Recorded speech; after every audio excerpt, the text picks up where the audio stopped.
Chapter 9 The Road Less Traveled By. Sunlight broke through the forest canopy, bathing the trail with its light and the back of my neck with its warmth. A slight relief from what would have otherwise been an uncomfortably cool evening. My eyes were trained on a map of the trail I had been walking for the past hour and a half, but my mind was distracted by the desynchronized steps between my heavy feet and the soft trotting of Zikora's hooves next to me. She'd lent me the map and agreed to help me study the trail for the school's field trip I was going to be watching over in 6 days. It had taken me a while to find her after the princess gave me my task. I had only been to her hut once before, and that felt like a lifetime ago. Back when I was still so confused about the world I had found myself in.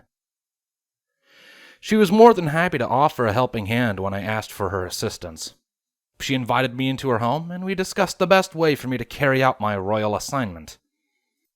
She even made me a meal, the first decently cooked meal I had had in ages. To keep up the mood, we decided to play something of a game to get to know each other better. We would ask each other questions, usually about our hobbies and our pasts. Once one of us answered, it was their turn to ask a question.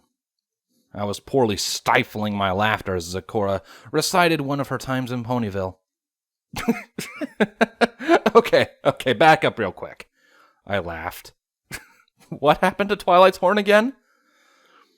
Zikora rolled her eyes with a smile and continued. After the confusion, I finished my brew, and back to the town we quickly withdrew. It was a simple remedy to cure the foul joke, and in no time I was accepted by the pony folk. I was still smiling at the bizarre conditions that fell on Twilight and her friends. They sounded too comical to be true. Part of me wished I could have been there to see it for myself. I've told you my journey here, and all that entailed, she pointed out. Now it is your turn to tell me of the land from which you hail. I folded the map and stuffed it in my back pocket, suppressing another laugh with a large grin. Why do you laugh when it's of your home I inquire? She asked with a hurt look on her face. We can stop playing if that is your desire. No, it's not that, I hurriedly explained. It's just an interesting question is all. I'm not used to telling people about it because they already know about it. I thought of how best to answer her question. It was a pretty broad one. She could have meant anything from my hometown to Earth as a whole. Well, I started. I come from this town kind of in the middle of nowhere. I tried to the best of my ability to describe everything I could about my home, from the small town I grew up in to what I knew of my state and all the sites I've been to. I gave her a brief history lesson about my country, although I was sure I missed a few key points here and there. She was hooked on my every word, pressing for details, especially when I talked about the geography. If all you say is indeed a fact, then I can undoubtedly see why you want to go back. Zikora smiled. I'll help you return and hopefully pray that perhaps I can visit for at least a day.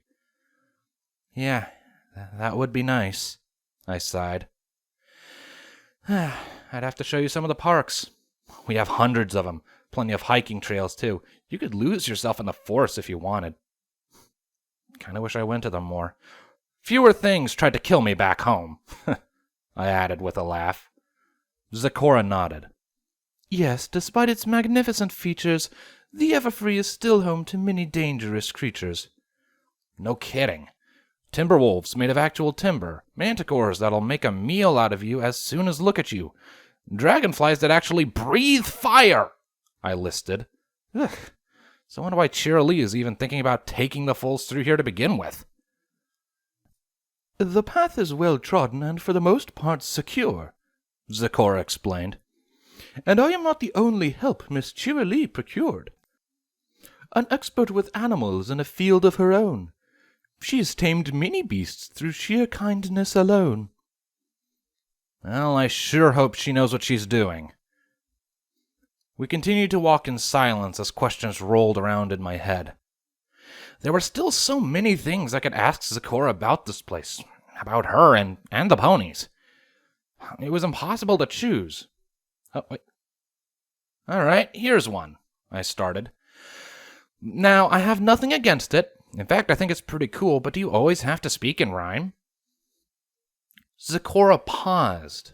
This was the first time she had hesitated in answering a question. She usually had a small poem ready on the spot. I caught a small hint of glee in her eyes as she responded. "You're not the first to ask. Don't feel like a fool," she answered rhythmically. "As for your question, I cannot think of a time." "Aha!" I exclaimed. I whirled around to face her. "I knew you could speak normally!" She gave me a knowing smile, but said nothing else as she walked past me. Something was wrong here. I ran through what she said, and my hand nearly hit my forehead. Hey! Rhyming off of me doesn't count! I called as I caught up to her. "Whatever you say, Hunter. There is no need to pout," Zecora teased. I huffed jokingly and shook my head.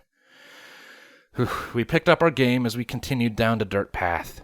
The sun was starting to hide behind a thick wall of trees and bushes, signaling that my tour through the trail was coming to an end. We were just about to finish our last lap when something caught my eye. I deviated from the path to inspect the odd blue flower. The last few rays of sunlight managed to make it stand out from its surroundings, but even without it, I couldn't believe I had looked over it so many times. The entire plant was blue, from the elongated stem to its flared anthers. Its petals seemed to glow in the last few minutes of the sun. I had never seen a flower like this before. Hey, Zecora, what is this?" I asked, cupping my hands beneath its petals. The entire plant shook, dropping its pollen over my exposed hand. Hoof steps thundered up to me, and before I knew it, a hoof swatted at my arm, causing me to drop the delicate plant. "Stay away from that flower!" Zecora shouted. "You know not its true power!" I jumped at her sudden outburst and gave her an incredulous look. "That flower was the poison joke," she explained. "The very same that bred trouble amongst the pony folk. Though at times its prank can be weak, it can be the agent of far more severe things. This plant alone can bring the strongest to their knees. The bravest of adventurers cower from what it brings. Capable of tearing one's sanity apart, this is truly a plant after Discord's heart." Poison lined her words at the end of the poem, and she glared at the plant in disgust. I inched away from the flower. When I looked down, I saw that my hands were still covered in its pollen, and blue polka dots were slowly starting to form. I recalled the tales Zecora had told about Twilight and her friends, and fear gripped me like a vice. Who knew what was going to happen to me? Reading my mind, Zecora trotted up and inspected my hands. "Do not worry, Hunter. There's no need to fret. The poison joke has not pranked you just yet," she said, rolling my hands over with her scrutinizing eyes. "We should return to my home, as it is already late, and I shall give you the cure that can stop the joke's fate." "Thank you," I sighed. She led me back to her hut, and I kept my hands away from the rest of me, not wanting to spread any leftover pollen. "Sorry about all this," I said as we walked through the dense greenery. "I should have known that was the flower you were talking about earlier." "No need to apologize. It was an innocent mistake," Zecora assured. "You are new to the Everfree, and there are still faults to make.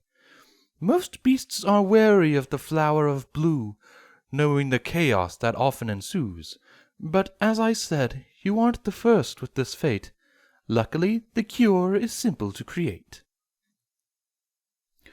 We broke through the last lines of bushes and found ourselves on Zecora's front lawn. I ducked into her house and sat patiently against the wall.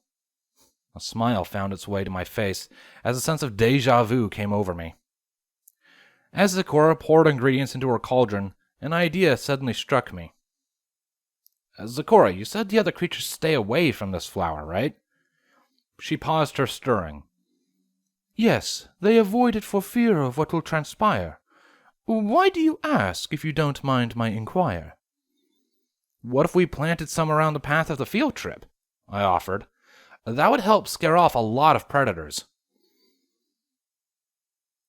Zecora pulled a wooden washbowl from underneath one of the mini shells and dropped it before me.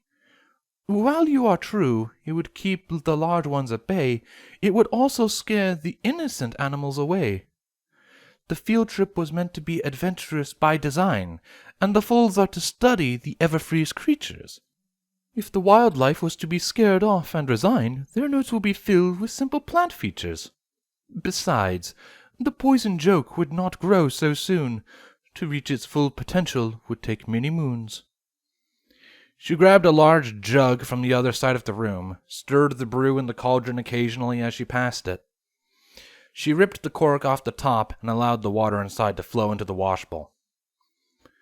All right, well, what if we just gathered the pollen instead? Zecora gave me a confused look.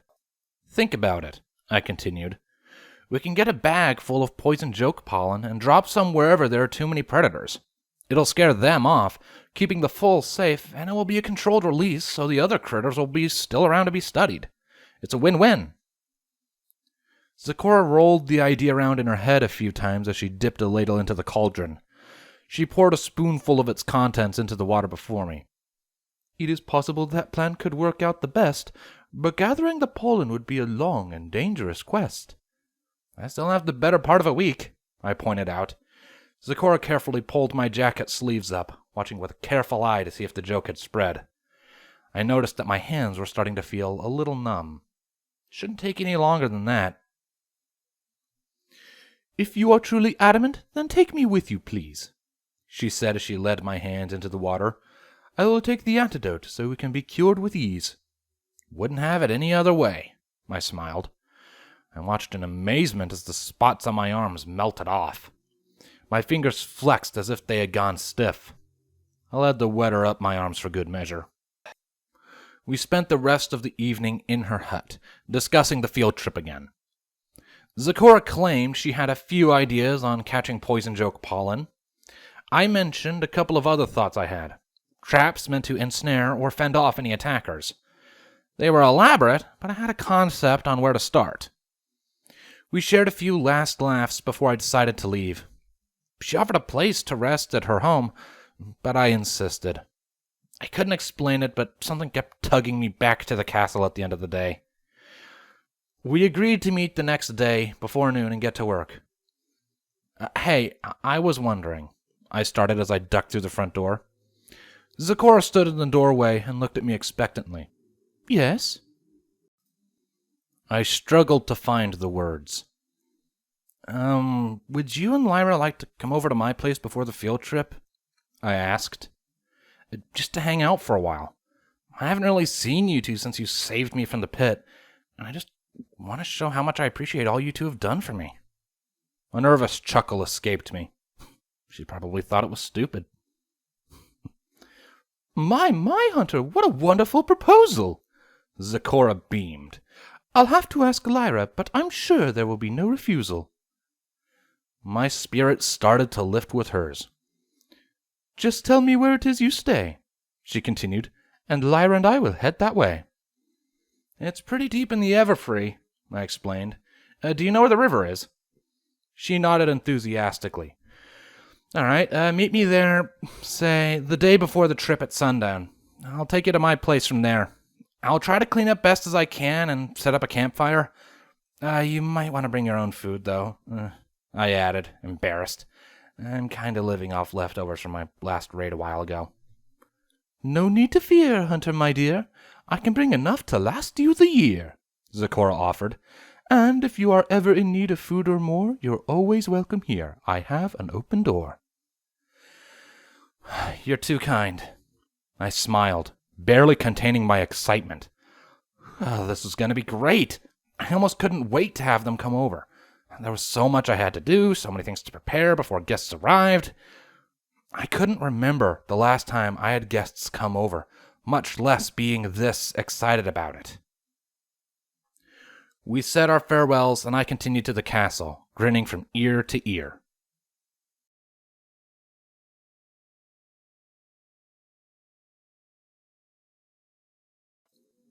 I sat patiently in a tree on the pony's side of the river.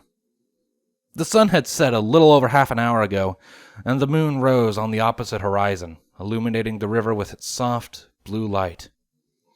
A part of me worried that I haven't given Zecora specific enough directions. After all, this river wound through a good portion of the forest. "Hunter!" a familiar voice called out. It didn't take too long to remember who it belonged to. "Lyra?" I answered. A pony broke out of the tree line a ways down the river. She turned her head in my direction and called again. "I'm over here," I shouted. "Give me a second, I'll be right down." I stood up on the branches I was reclining on and stretched. Lyra motioned to the trees, and 3 more ponies emerged. I stopped. My math might have been wrong, but that definitely looked like 2 more ponies than I invited. 4 ponies against 1 man, the voice noted. Hardly a fair fight. "Nobody's fighting," I snapped back. My eyes flickered to the uninvited guests. One of them was slightly larger than the others. A stallion, I noticed, as the group came closer. Zecora tailed behind them with full saddlebags on each side and a small metal pot on her back. Lyra and her companions had saddlebags of their own as well, though theirs were not nearly as full. The 3rd pony had a flashlight in her mouth and was shining it in the nearby bushes. "Nobody's fighting," I repeated, more to reassure myself. I dropped myself to the lower branches and began my descent. The group came to a sudden stop as the tree before them started shaking. I hung off the last branch for a second and let myself drop. The 2 unfamiliar ponies screamed and hid behind Lyra as I landed before them. "Hey, Hunter," Lyra greeted. "Long time no see." Took the words right out of my mouth. I smiled. I nodded my head towards the ponies behind her. "Who are these 2? The 2 ponies slowly stepped up from behind Lyra. The stallion was solid blue, save for his golden eyes. His coat was only a slightly lighter shade than his mane. "I'm Noteworthy," he introduced himself. He held out a hoof, and I gave it a quick shake. "It's an honor to meet you. I didn't believe it at first when Lyra told every pony that she met you, but I went to all our meetings, and she painted you in a good light." "Nice to meet you. I'm Hunter Gray." I turned to face the other mare and found a familiar pink pony. Her curled, light green mane bounced slightly as she looked up to my full height. Her green eyes shrunk to pinpoints, and she gave me a nervous smile. "Hi," she said, shaking. "My name is Daisy. Sorry, I knew you were tall, but I just didn't think you'd be this big." "You're fine," I assured her. I turned my attention to Lyra. "So, not to sound rude, but I kind of thought this was going to be just you, me, and Zecora." "Yeah, I can explain," Lyra started. "Ponyville has been kinda on lockdown since your last visit. No pony really comes in or out of the Everfree without Twilight and the mare knowing about it. The only way to be out here at night is to volunteer for a patrol shift. Twilight wasn't too keen on letting me go when I asked for a shift tonight. I've been pretty vocal about you since we last met, and she thought I'd try to sabotage the patrol. So I found 2 ponies who Twilight trusted and wanted to help you, and kinda..." "Sabotage the patrol," I finished. "Maybe just a little bit," she blushed, rubbing the back of her neck. I glanced between Noteworthy and Daisy. They looked back at me almost expectantly. "So you trust them?" I asked.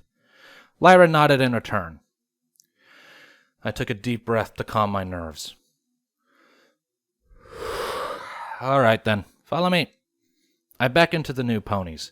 They were a little shocked that I had singled them out, but followed anyway. Zecora and Lyra trailed behind. "I'm so excited, I feel as if I'll explode," Zecora mentioned enthusiastically. "I cannot wait to see your abode." "I hate to say it, but we still have a bit of a walk ahead of us," I admitted. I found the tree I was looking for. It was old and dead, and a large chunk was missing out of its side. "I was hoping to finish this before you came," I explained, but unfortunately my hatchet was starting to get dull. Looks like I ought to be tall enough to bridge the river. I positioned myself behind it so that I was facing the river. I don't want to be a bad host, but could you two help me push it across? The two earth ponies shared a look between each other before joining my side. Together we pushed against the dead tree. The groan of old wood echoed in the forest, and a sharp pop sounded as the tree snapped and fell into the river, creating a large splash as it did. Its frame shuddered as it struck the other shore, and many of its branches splintered on impact, sending little pieces of wood flying. I gingerly planted my foot on its trunk and tried to give it a shake. It seemed sturdy enough. I cautiously tiptoed across the new bridge, waving at my guests to follow when I made it halfway. There were still branches reaching for the sky, but I managed to hack off any that stood in the way. They followed close behind me as I led them to the castle. Daisy's flashlight lit up the path, albeit shakily. Every time a cricket chirped or some leaves crunched, she jumped and shined her light in its direction. Luckily, I'd walked this path enough times to go through blindfolded. As the stone walls of the castle peeked through the low branches and bushes, everyone around me gasped. No way! Lyra said excitedly as it came into full view. The royal castle of the two sisters? You've been living here this whole time? I guess I have, I smiled. You guys want to check it out? Do we? Noteworthy laughed. Come on, let's go! He broke off from the group and trotted to the old rope bridge. Every pony seemed eager to cross, even Daisy. Be careful crossing that bridge, I warned. It's not the sturdiest thing out there. Some of the planks busted when I tried to carry some wood across. The bridge swayed and groaned as it supported our collective weight. There was a missing section about halfway through, where my feet had fallen through a few days ago.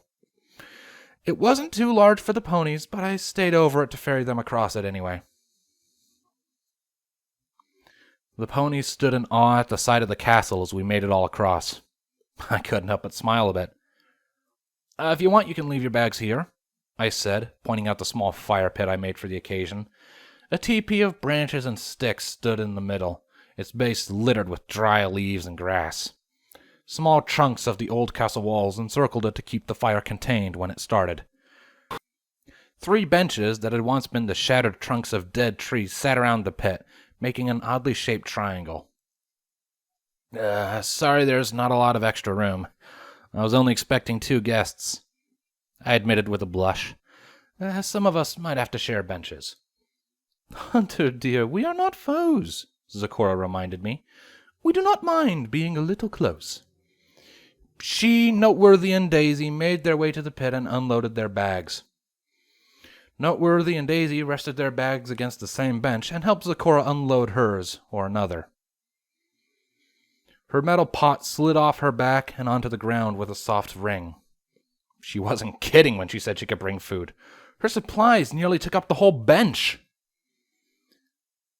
This is a nice setup you have here, Lyra commented next to me. Do you think so? I asked. I know it's not the best, but I didn't have a whole lot to work with. It's perfect, she smiled. Thanks for inviting us. Thanks for coming. I hope this isn't cutting into anything important. Psst, nah, Lyra waved a hoof. My schedule's been pretty free lately. No pony wants to hang out with the crazy brainwashed unicorn ranting about humans.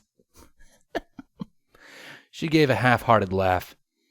Well, they must be the crazy ones, I said. You're an amazing friend. I can't think of anyone who's ever gone through the same lengths as you to help someone they barely even know.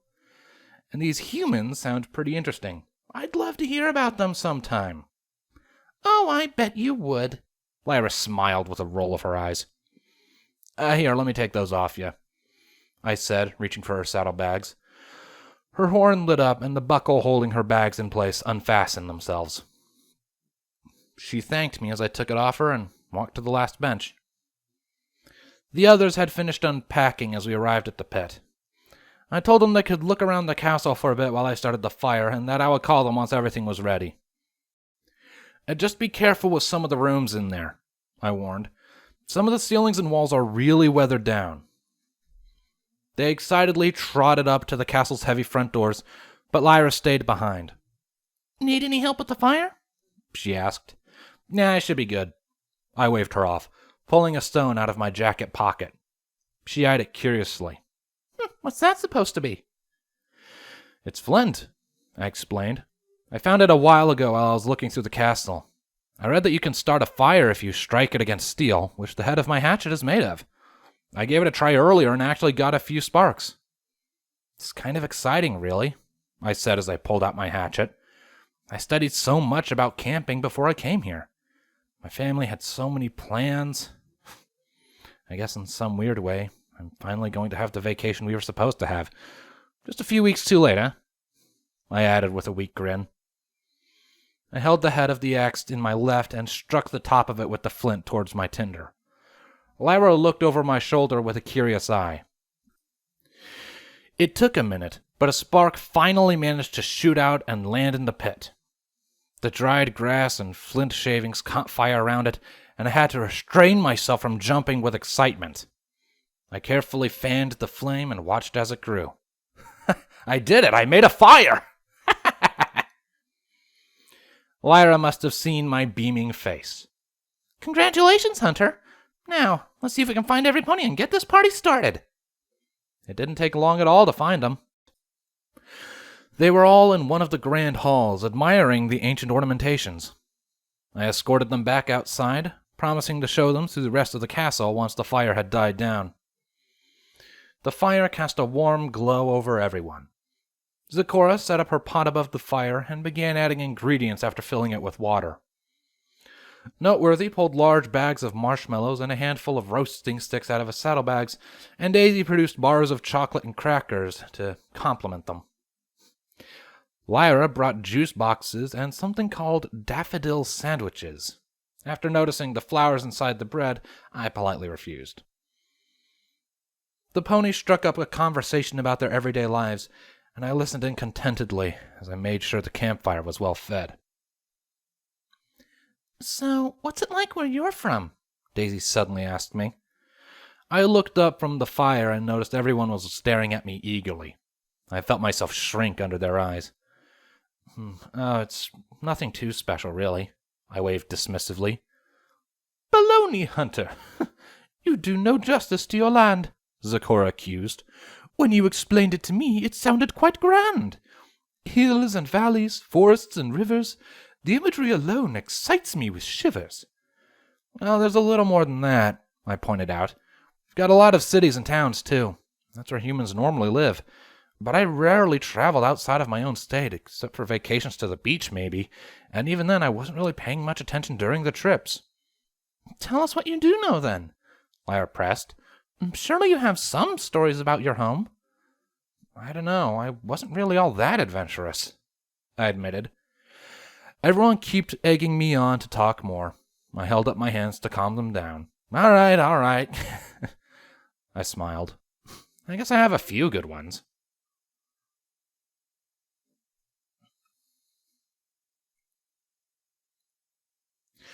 The air was filled with howling laughter from my audience.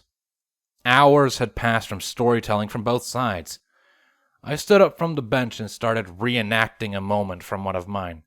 So there I was, flailing my arms about like a complete maniac, trying my hardest to just stop. My classmates were scrambling out of the way, trying to not get plowed over by the class nerd. My friends are practically on the other side of the rink. My stomach hits the railing, and I double over and fall headfirst to the concrete foundation a good 4 or 5 feet down. The laughter died as everybody gave an audible wince. Ooh, that had to have hurt, Daisy commented. I shrugged. I wouldn't know. I was out cold the moment my head hit the ground. Luckily, I missed all the machinery and cables used to keep the rink frozen. I'll never forget how I woke up, though. I kept hearing this guy asking, "Hey, kid, are you all right?" When I finally came to, I told him I was fine. And he said, "Good to hear. I saw you flip over the rails about 15 minutes ago, but you never came back up. Just wanted to make sure you're all right." Their jaws dropped. 15 minutes? Lyra echoed. Oh, yeah. I nodded. I sat back down on the bench next to her. And the best part is, He left me to pick myself up. Took me a few minutes to get out of there. Never went ice skating again after that. That was one heck of a story, Noteworthy said, chuckling in disbelief. He pulled another marshmallow out of his bag, stuck it on his stick, and held it over the crackling fire. So you've never tried skating since then? Daisy asked. How long ago was that? It was a pretty good while. I replied, struggling to remember. I want to say about 10 years ago, give or take. And I gave roller skating a shot a few months ago, actually. But according to my friends, I had all the grace of a cross-eyed newborn giraffe whenever I'm on those death traps. You are indeed a stallion of many talents, Zecora laughed. But it sounds as if you still need to work on your balance. I shrugged innocently and picked up my bowl of soup. With a few gulps, it emptied again, and I went to refill it. Noteworthy and Daisy branched off to their own conversations, and Zecora began singing softly to herself in a language I didn't understand. As I went back to sit down, a couple of juice boxes floated out of Lyra's bag. One of them hovered up to me as if to offer itself, and when I touched it, the golden orb around it flickered off as it fell in my hand. I turned the little box in my hand, curious about how she managed to make them fly up to me like that, and Lyra started giggling next to me. What's so funny? I asked with a smile. Oh, nothing, she answered, waving a hoof dismissively. It's just nice to see you happy. Zecora told me how hard you two have been working. I bet it's nice to finally just be able to relax for a while. Oh, you have no idea, I explained. I tore the straw off the side and pierced the top of the box. Tonight's been great. We'll definitely have to do this again sometime. Maybe we can soon, Lyra said hopefully. If everything goes well tomorrow, Princess Celestia might agree to help. And if you get her approval, then a lot of ponies in Ponyville ought to warm up to you. You think so? I know so. I took a sip out of the box, which nearly drained all of it, and paused as a solemn thought surfaced. What if things don't go well? I asked. Don't worry about it. You'll do fine, she assured. Miss Shirley recruited me yesterday to help with the field trip. She's been on the fence about you lately.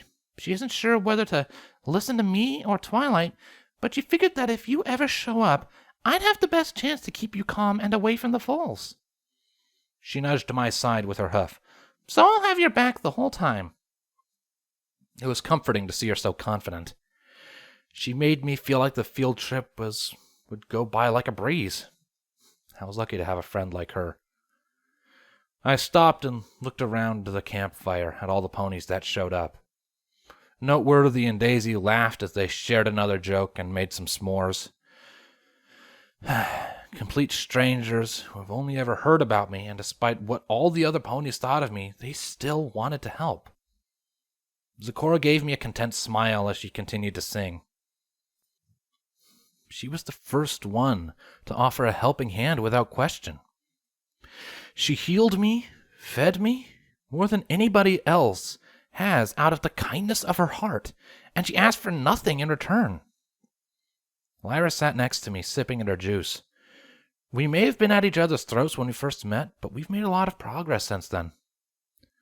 A part of me likes to think we bonded a bit because of it. A smile crept on my face as I took it all in. I realized I had made 4 new friends in this world. Everything felt so right.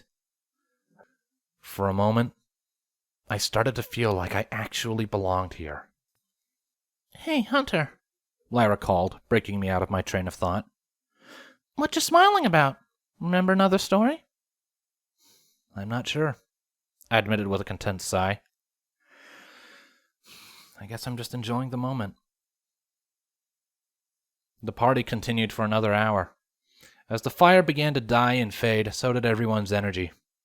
Yawns were becoming more contagious around the fire, and it wasn't long before Daisy started to doze in and out of sleep. Noteworthy recommended that they started making their way back to town, pointing out that they were technically still on patrol and had to check in soon. I offered to escort them back, but Lyra shook her head. She said that the walk back would help wake them up, and that the last thing we needed was for somebody to see me and set everything back to square one. It kind of hurt to see them all leave. We were having such a great time. I knew the chances were slim, but I really wanted to do this again sometime. I would just have to do my best on the field trip. I made sure the fire was fully put out and made my way to the throne room. This place suddenly felt much more empty than it used to. My fingers brushed against the cold stone walls as I ascended the staircase, and the throne sat patiently at the other side of the room. Just one more day, I thought to myself as I reclined against the ancient chair. Just one more day, and everything will change for the better. And if it doesn't?